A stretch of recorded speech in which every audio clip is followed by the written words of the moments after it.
lucky to have Paul that's coming in to give us a presentation today. As we have said, it will be recorded and it will be available afterwards together with the slides. And at that stage, I'd like to pass on to Paul Breslin and say we're very, very lucky to have him with us. Paul. Okay, thank you very much, Margaret, and good evening, everyone. As Margaret said, the topic of this webinar is about the TickITplus scheme and how it supports remote audits of quality systems. The topics that I'll cover to explain that are shown on the slide. I'll talk a bit about accredited certification and the impact of COVID. I'll do an overview of the TickITplus scheme, so it can position it in the ISO assessment world for you, and then talk a bit about how it's particularly suitable to support remote audits. And as part of the explanations, I'll be explaining why that's significant going forwards. So there is a very short summary of the key points, and as Margaret said, there's a question and answer session at the end. So if you can save your questions until then, make them clear to Keith in the chat, and we'll answer as many as we can at the end of the webinar. Okay. What I'd like to do first, so is a quick introduction about myself and DNV. So I'm the IT sector leader for DNV in the UK. I've been in that post for a while now, since over 20 years actually. The key thing here is that I'm responsible for the overall technical delivery of our TickITplus services. I actually hold the global responsibility for the technical moderation of the scheme within DNV across the globe. But I'm also an actual practicing lead auditor, so I do have to practice what I preach to the other lead assessors. And as you may understand, TickITplus covers systems and software quality, looks at IT service management and information security through a holistic process model. My actual background is mechanical electrical engineering, but I sort of moved across into high integrity systems evaluation and assessment as a stepping stone then to a longer term period in management systems certification. And I've been involved in the precursor to TickITplus as a ticket lead assessor, and was part of my role was help to manage the transition to TickITplus when that scheme was sunset, when the ticket scheme was sunset. So hopefully I'm well positioned to explain about TickITplus and how it's particularly suited for remote assessments. Just a couple of quick slides for those who may not know about DNV. DNV Business Assurance is part of a wider group of the DNV AS group that provides a variety of assessment and third-party services in oil and gas and maritime sectors, whereas the Business Assurance division has a global presence of 3,500 or so auditors and trainers, providing the well-known ISO certifications that everyone knows about across all of the continents, and present in a lot of different countries, hence the need for a number of different accreditations as the platform to deliver those services. What are they? Well, the one we're focusing on today is management systems certification, particularly for the ICT sector. But third-party assessment and certification services cover a range of things, which you can see are in our portfolio on the left-hand side there. So it's just to show that there is a number of different verification standards that can be used to issue certificates. and we're looking at a subclass of those. Okay, now what I will do actually is I'm just going to go to audio only now because my internet connection can get a bit flaky. Hopefully you can still hear me okay. And let's start with a quick overview of accredited certification and the impact of COVID. Now, the ISO market. Hopefully those of you on the call, most of you on the call will have a grasp of what ISO certification is. And this slide just positions what that means globally. The very widely known quality management system standard, ISO 9001. Yeah, back in 2019, there was just nearly 900,000 certificates worldwide. But there's a range of disciplines covered by these management system standards, and they're relevant to a wide range of organizations. But as you can see, quality management system and ISO 9001 is the key focus, but other ICT sector facing standards such as ISO 27001 for information security,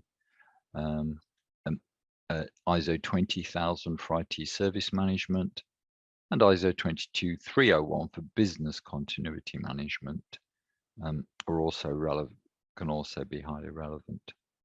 So there's a range of ISO standards that are available to customers and are quite relevant to the disciplines that are needed for the ICT sector. So that's the context we're looking at. What does it mean in practice? Now, there can be some confusion sometimes about what accredited certification is and who the different stakeholders are. Excuse me. And this graphic just tries to show the framework that we're working within. It includes a sort of roles shown in the blue column, an example of organizations that can fill that role, and on the right hand side, the standards that are relevant for the role. I just wanted to go through this, excuse me, this graphic, because the rules about remote audit, when they're allowed to be used, how much they can be used, are driven by some of the standards in this framework. Now, it works in a top-down way, and it's a one-to-many relationship as you look down. So at the top of everything is an accreditation body. In fact, above them, there's a wider framework because there's a number of global accreditation bodies. As you saw in the previous slide, we've associated with a large number of them. But accreditation bodies accredit a certification body, and it's a certification body, an organization that performs a third-party audits and that certifies business. An organization gets certified. So it's a fairly simple stepping stone, but it's quite a key distinction. The accreditation body, such as UCAS, the National Accreditation Authority, accredits DMV Business Assurance to operate third-party management system audits. And we in turn engage with a wide range of clients. I don't actually think Acme PLC is one of our clients, but it's indicative only. And we issue the well-known ISO certificates that attach to the certified organization. And that's what's shown on the right-hand side. And this is the key backing ISO standard that we're talking about, ISO 9001 for quality management systems. And it's the use of that standard, which is a certification standard that we use, and it underpins the TickITplus scheme, and apply it and verify that organizations comply with it. Certified organizations such as yourselves, and will have your own internal standards, rules, guidelines, and policies in your management system. And that's why I've put those there. It shows that the organization applies these processes in practice. Fine. Hopefully these two aspects are well understood. What might not be so known to most organizations and people involved with business is this standard, ISO 17021. This is an accreditation standard, so it sets rules for organizations like DMV. So you'd be happy to know, as an ISO auditor, we do get audited ourselves, and what we do and how we operate is under scrutiny, and it's this standard that we're held to account against. The reason I mention it is this standard and the bodies that support and explain it, the International Accreditation Forum, is what provides the groundwork for how to deliver ISO audits. And within those rules, there's rules about remote audits and how they can be delivered, how they can be used. And that's important because the impact of COVID, which is shown on the next slide, has caused the whole framework to into question. So the virus, as you can see, in my attempt to show its wide-ranging reach, impacted the whole of that framework. Like I said in the synopsis, overnight, there were radical changes globally outside of the certification framework, and our businesses were all caught up in the overall effects of COVID. So the ability to continue business, ability to work with suppliers who had to suspend business, the ability to provide certification audits when the instructions in the UK were to stay at home, and similarly for accreditation bodies, their ability to continue scrutinizing certification bodies was all called into question overnight. Radical change, even though it feels a long time ago now. Well, what can be done about it all? And this is where it was quite interesting to me how the sector responded in a very positive way. All of the stakeholders in the framework took account of what was happening and figured out how to continue for a number of reasons. But one of them was being the golden halo of IAF ID 3 from 2011. What on earth is that, you may ask? Well, that is a very light standard written by the International Accreditation Forum. It's actually an informative document, which was already in place because they'd already considered the impact of large-scale dislocations that might affect stakeholders in the framework. The management of extraordinary events that affects accreditation bodies, certification bodies, or certified organizations. So there actually was a reference point, and in fact precedent, because there'd been other extraordinary events, but more localized to countries, where this the processes in that document were invoked.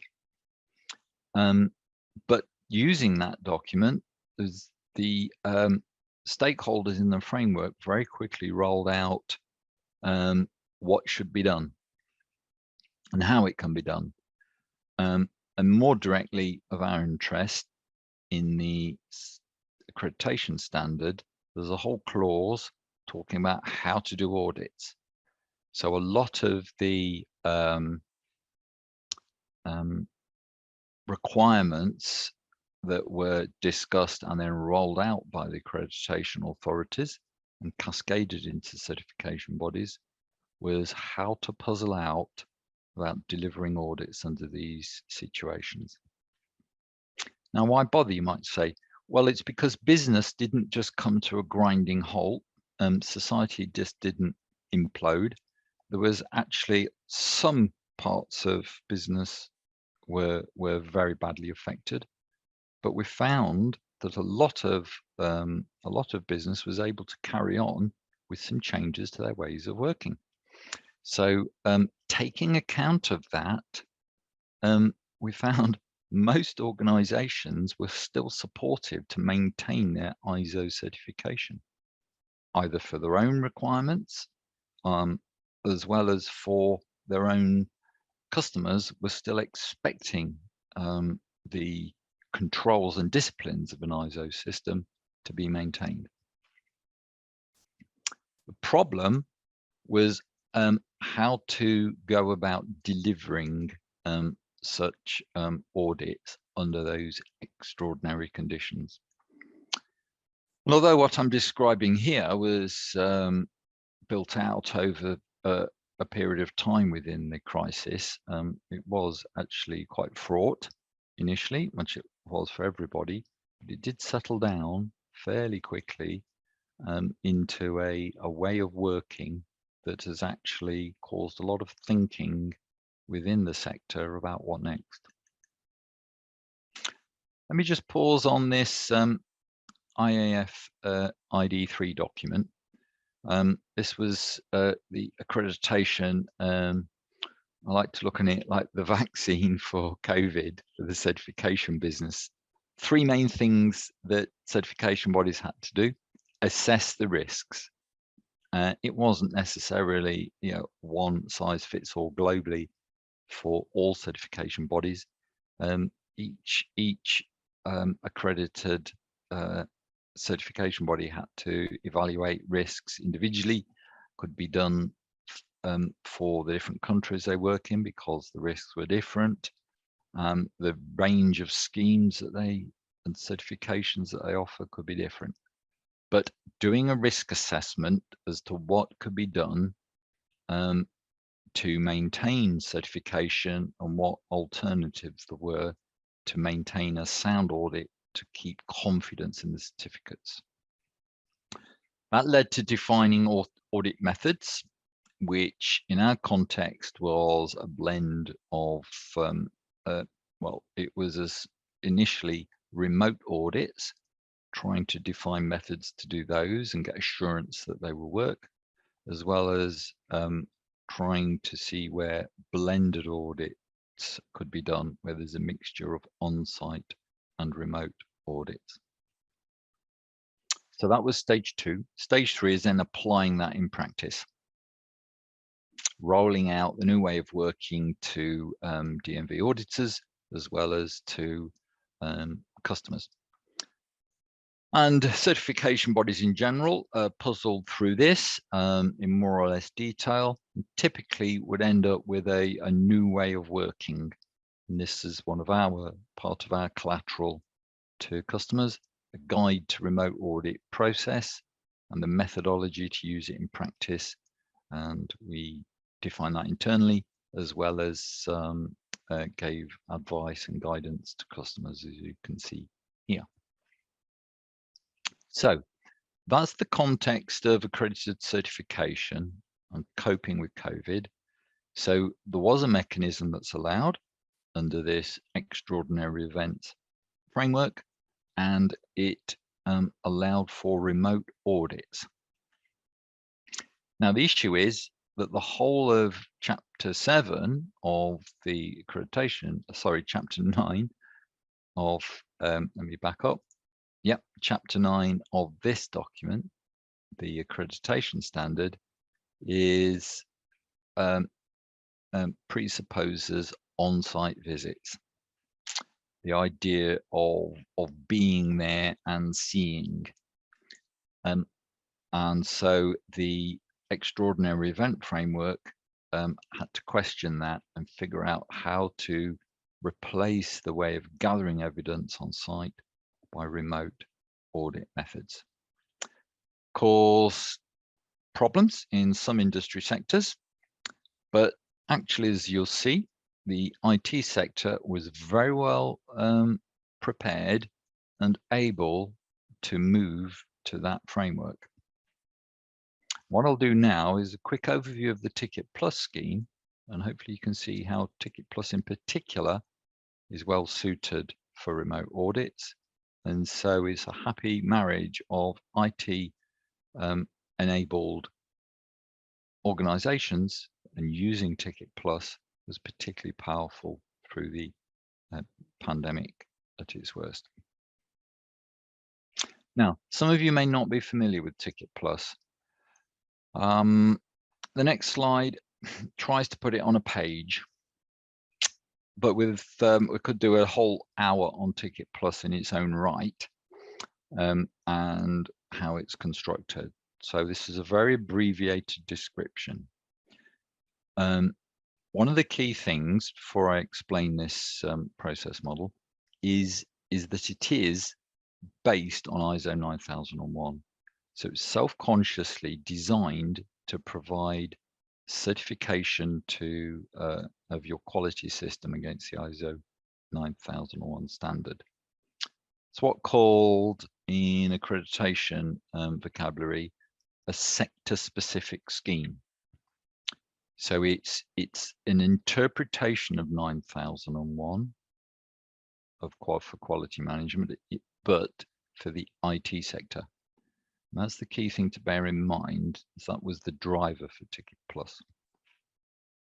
The difference is rather than a set of clauses, TickITplus is a process model. So it comprises a set of processes which are based on some best practice standards directly designed for the IT sector. So what you'll find, as we see later on, it actually has a set of processes which will ring bells with an IT focused organization, an organization developing systems and software, providing IT services, and so on. And then that makes it a lot more accessible and understandable than some of the more generic vocabulary that's in ISO 9001. So that's a good start. The other key point is that it was designed to have graded certification and have what's called a capability scale. And that's what the pyramid shows. Now, what this means is rather than a simple pass-fail, the scheme was designed to grade organizations against this 5-point scale. Now, we're still working at the foundation level because of trying to puzzle out how to fit some of this capability maturity into the accredited yes-no decision framework. But the levels are defined, the meaning of them are defined, and as you can see, each level adds a degree of performance that enhances how you're delivering your processes. So processes are cast within a capability framework that gives a bit more some more richness to your organizational performance. But another key factor in the way the scheme was designed is you can fold in and extend the TickITplus reach to other ISO standards, which also were specifically designed for the IT sector. ISO 20000 for service management, for example, and 27001 for security. Now I'm focusing on supporting quality management, and that's what I use to explain the what TickITplus can do for remote audit. But actually, a lot of the features within TickITplus would also support remote audits for these other standards. So the messages and the lessons are just as relevant.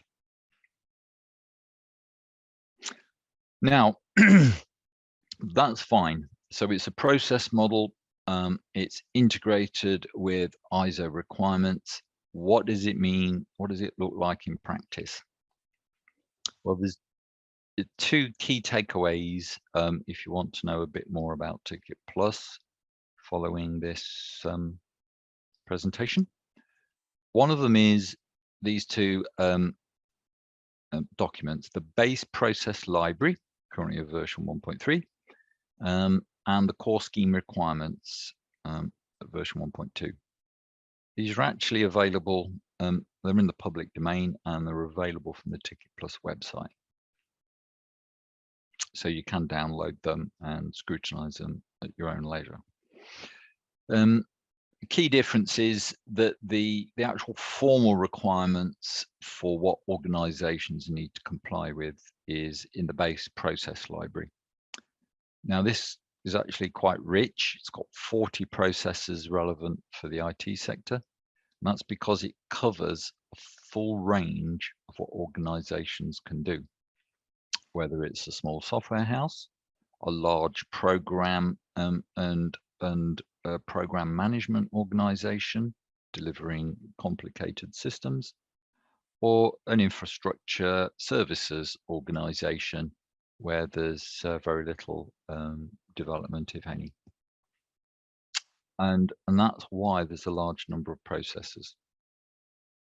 As I said, the processes themselves are based on other IT sector standards which define processes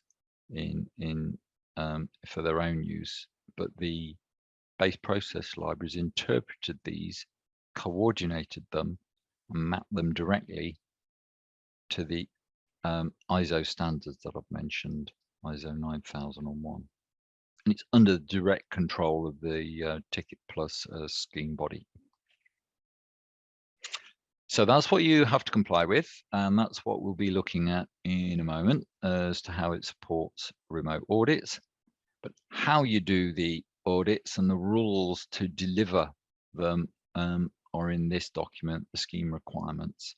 This explains the different types of assessments, how to use the base processes, what the documentation and records are that are needed to support an assessment. Top one is directly relevant to, I would say, to any organization working in the IT sector. There's a lot of good practices in there which should be relevant irrespective of whether you want to get formally certified.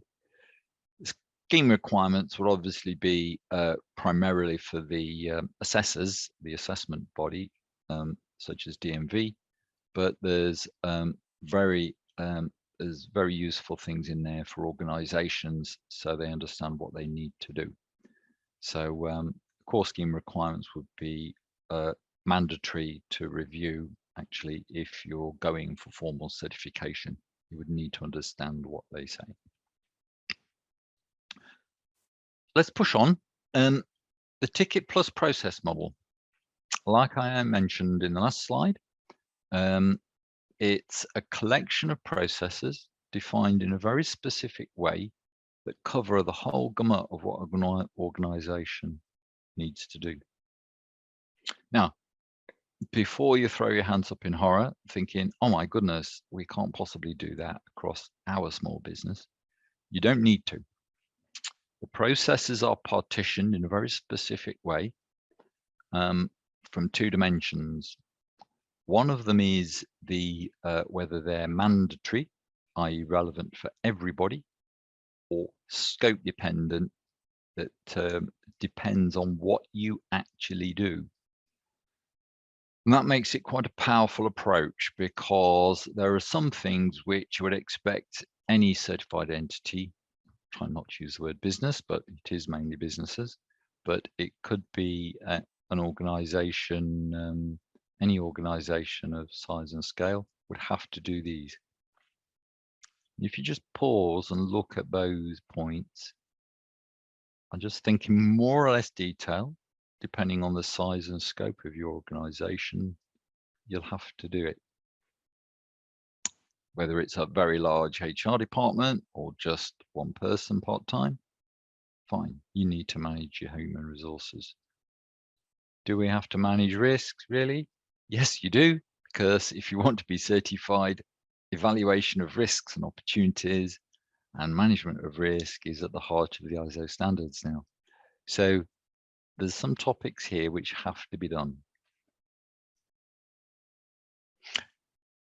That's fine, but technically we need to deliver our products and services, and that's where these scope-dependent processes come in. The rainbow colors are just a way of thinking about their different context, whether purple are technical phase processes, the green ones are more the commercial agreement type processes. Oh, and the red ones are related to projects, things to do with managing products and services. So don't worry about the detail just now. For the purposes of this presentation, I was really going to focus on one process and explain how the remote audits work. The key point, though, is TickITplus uses processes. They're defined in a very specific way, and it's the evaluation of process evidence that makes it suitable for remote audits.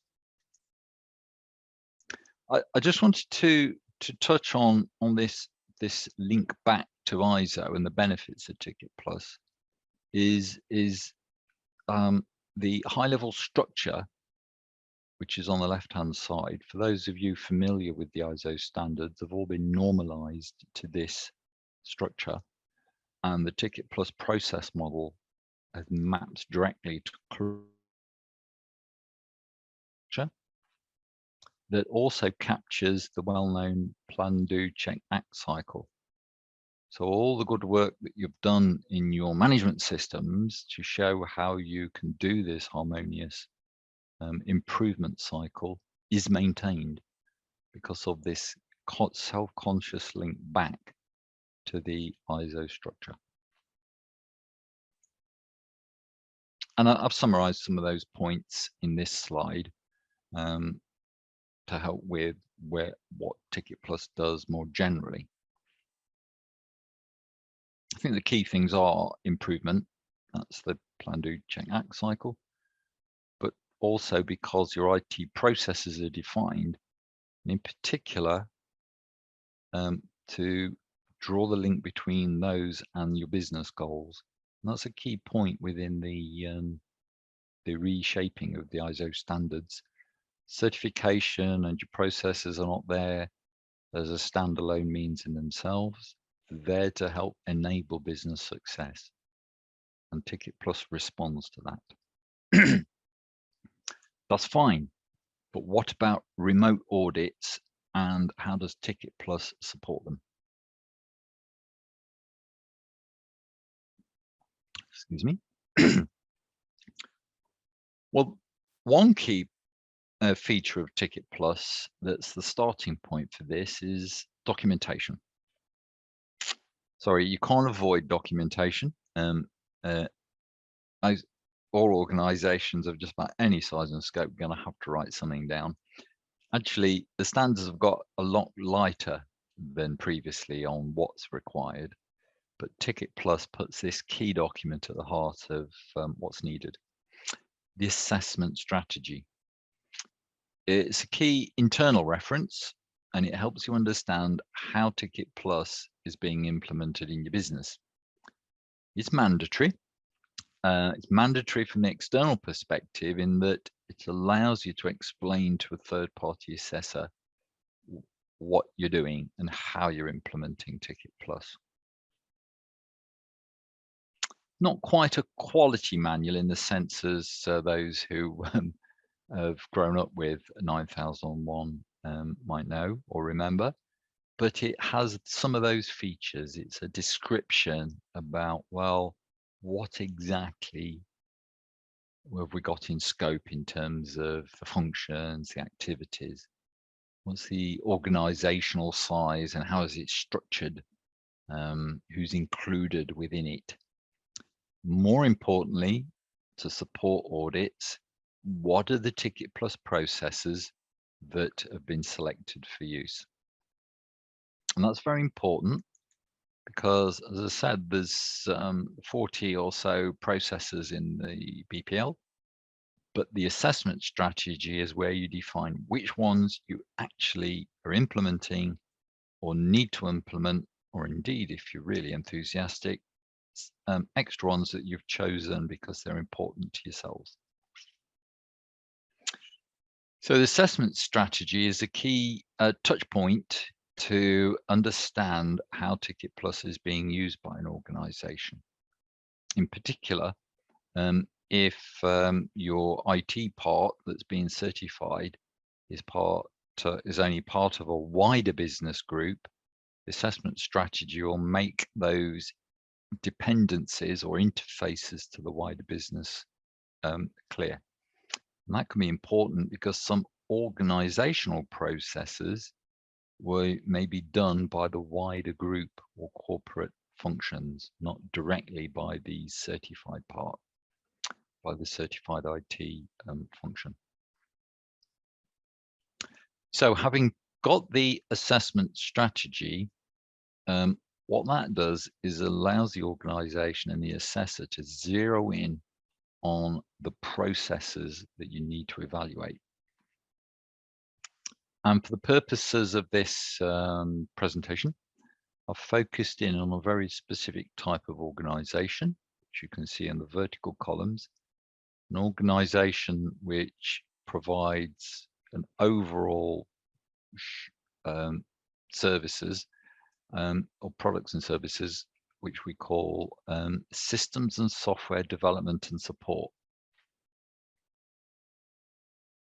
Now, that's not everybody in the IT sector. It's probably not all the organizations on the call here, but we've found this is the most common scope profile, as we call it, that's selected, because the development and support of software, development and support of electronic-based systems, development and support of wider infrastructure plus of IT infrastructure and supported applications are a lot of what organizations are doing and require to get certification.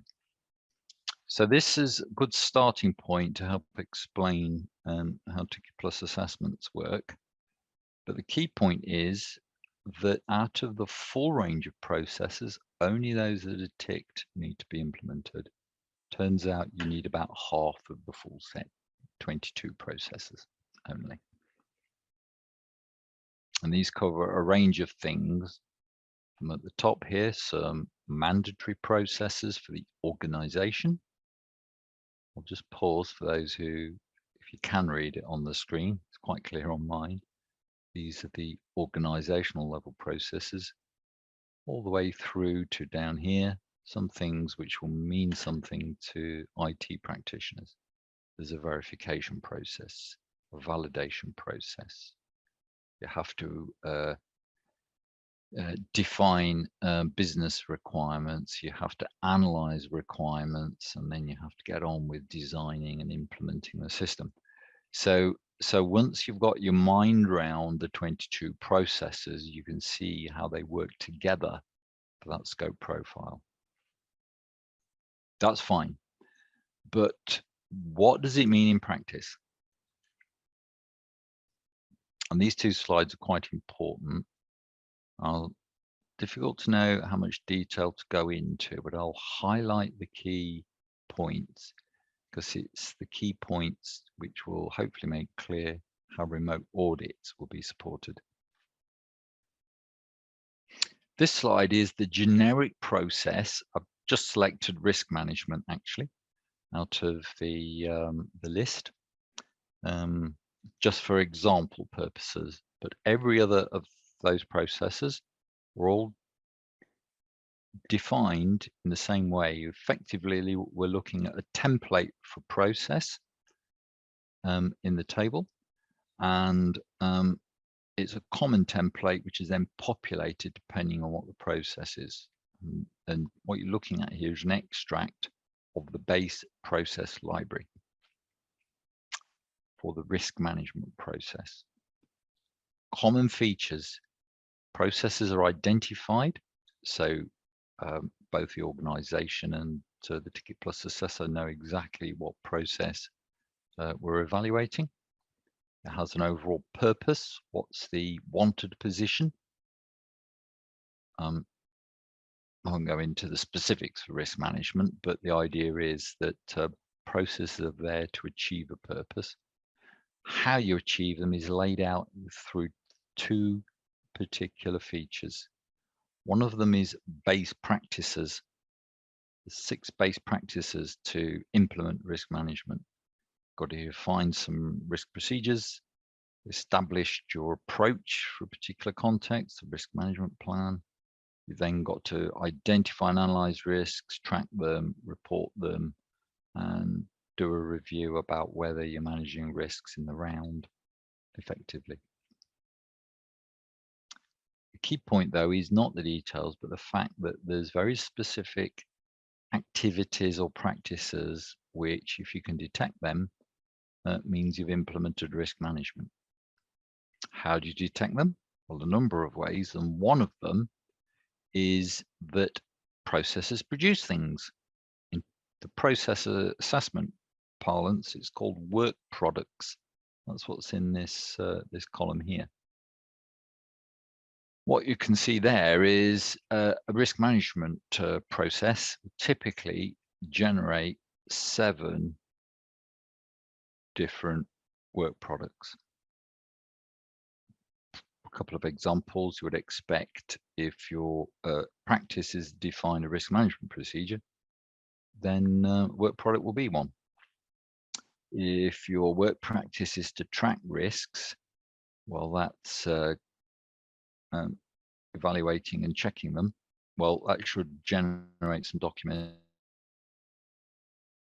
Is called risk records, and that's the generic. These are the generic work products which the TickITplus assessor is looking for. So that's the first key point to bear in mind.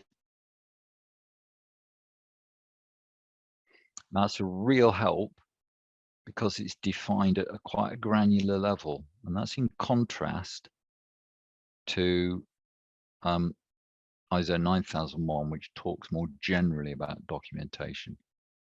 I am getting warnings my internet connection is unstable. So Margaret, if you can just reaffirm that you can still hear me okay. You're okay. Good.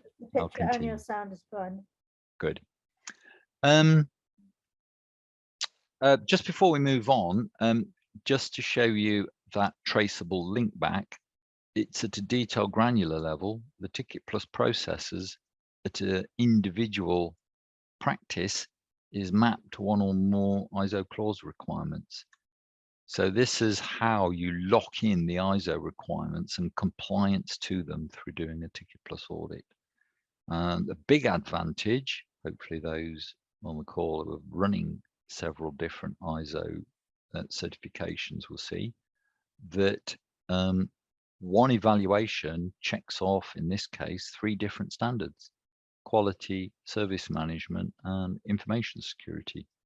So integrated ways of doing assessment is another big plus of TickITplus. Now, let's see what this means for the individual organization. And this is particularly relevant for the remote audits. Because if you remember, the previous diagram showed the generic standard practices, work products that need to be produced. Well, that's fine, but what do we do as an organization? Well, this is the ACME organization. They've analyzed the risk management process and thought about, well, what do we do within our business?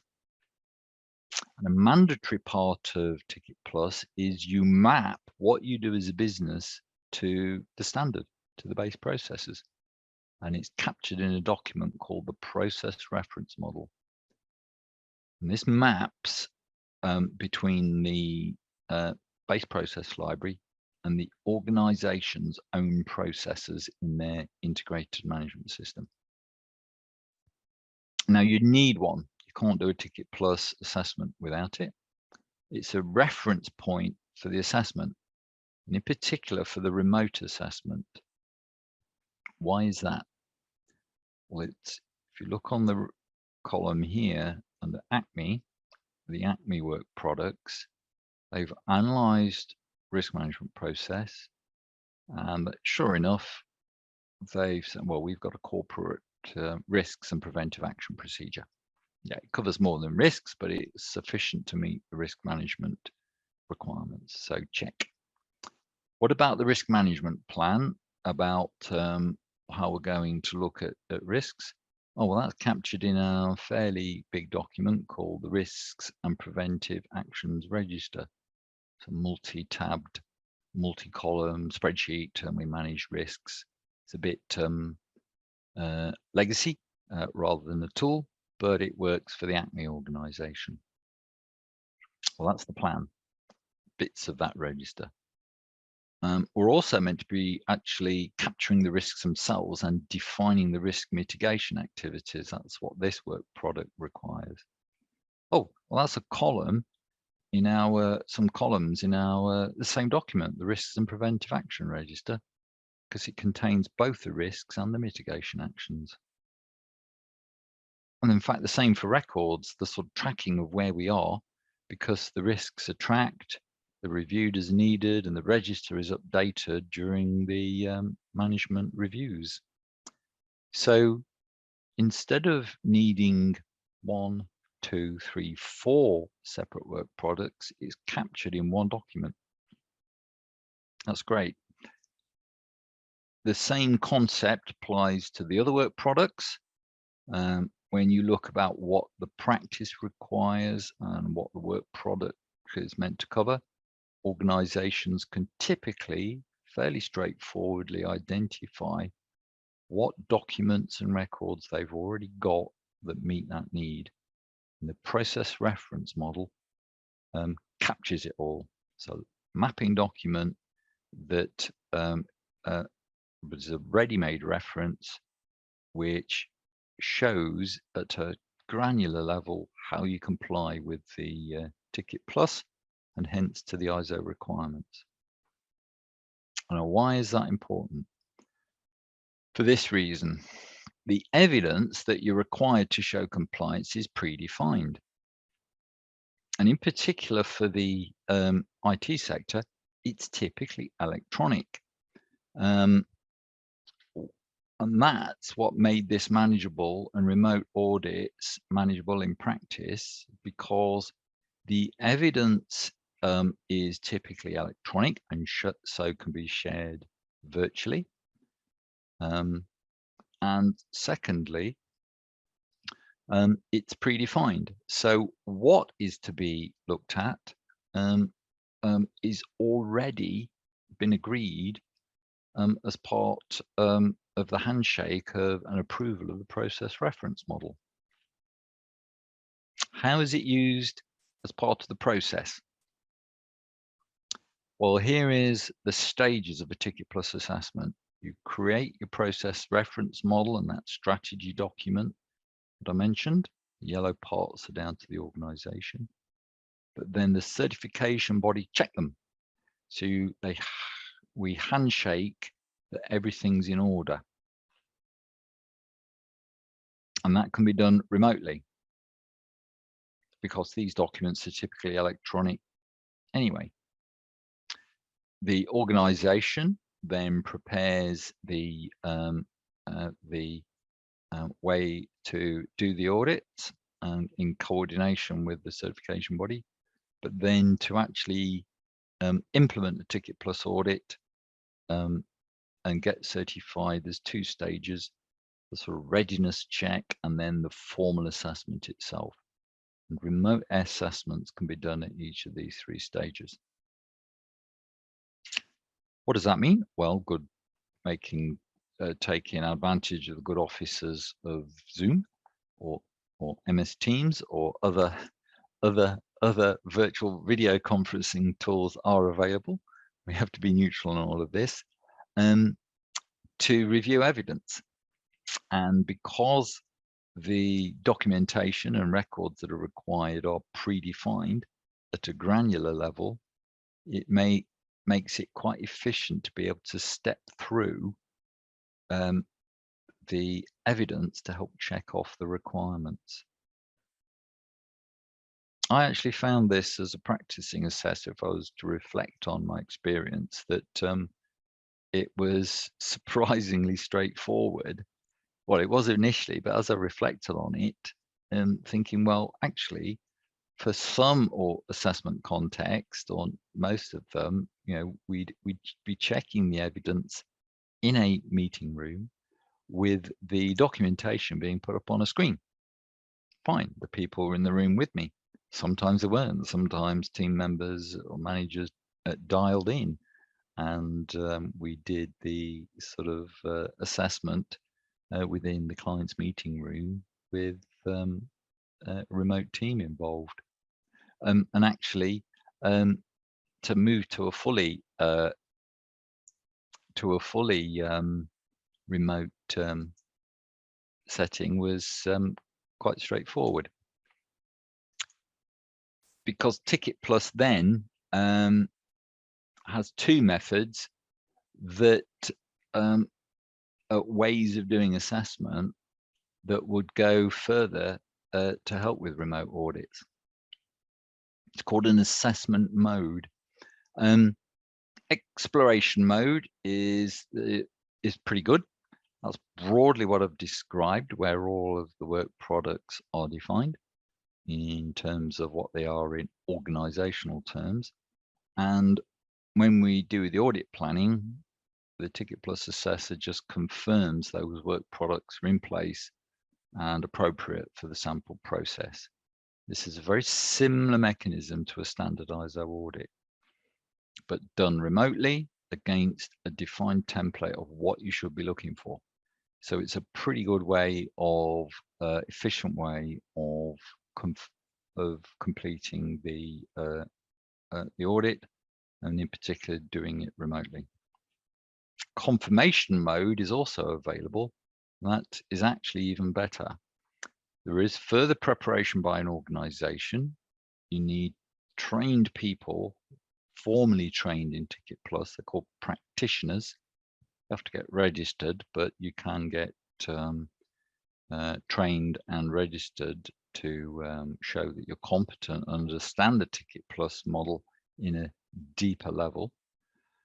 But what it does do is allow the organization to gather the work product evidence, the records and documents together ahead of the audit and check it, and then present to the external assessor what you found. And the assessor corroborates and confirms the evidence by spot checks and doing some limited interviews to confirm that what the practitioner found is sound. But that's even better because it's even more efficient, because you're able to assemble the evidence to present remotely as part of ahead of the audit. Okay, so what does it mean in summary? If I was to just give you some key takeaways, one of them is, the management systems certification sector and those stakeholders was profoundly impacted by COVID, no different to a lot of the rest of the globe and organizations and business.